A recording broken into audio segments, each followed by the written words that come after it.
പാവറട്ടി തിരുനാളിനോടനുബന്ധിച്ചുള്ള കലാവിസ്മയങ്ങളിൽ അത്യപൂർവമായി സംഭവിക്കാറുള്ളതാണ് രാഗദീപം മുണ്ടത്തിക്കോടും കൈരളി ചാലക്കുടിയും തമ്മിലുള്ള സൗഹൃദ മത്സരം.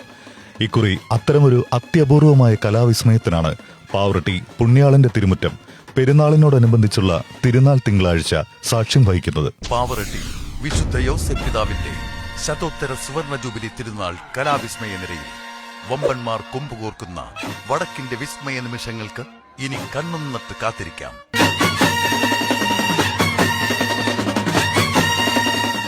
ശതോത്തര സുവർണ ജൂബിലിയുടെ പകിട്ടിനനുസരിച്ചുള്ള ഒരു വമ്പൻ പ്രോഗ്രാം സംഘടിപ്പിക്കണമെന്ന ആശയത്തിൽ നിന്നാണ് വടക്ക് ഭാഗം ഇത്തരമൊരു വലിയ പ്രോഗ്രാം ഒരുക്കുന്നതെന്ന് പ്രസിഡന്റ് സാംസൺ ചിരിയങ്ങടർ, secretary Joy Peter C, treasurer Jimmy Pulikkottil തുടങ്ങിയവർ അറിയിച്ചു.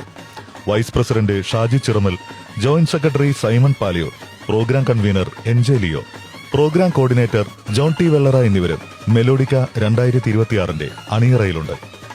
ബാൻഡ് വാദ്യ മത്സരത്തിന്റെ പ്രൊമോ വീഡിയോ പ്രകാശനം തീർത്ഥകേന്ദ്രം rector reverend father doctor Antony Chambakassery നിർവഹിച്ചു. സഹവികാരിമാരും ട്രസ്റ്റി അംഗങ്ങളും ചടങ്ങിൽ പങ്കെടുത്തു.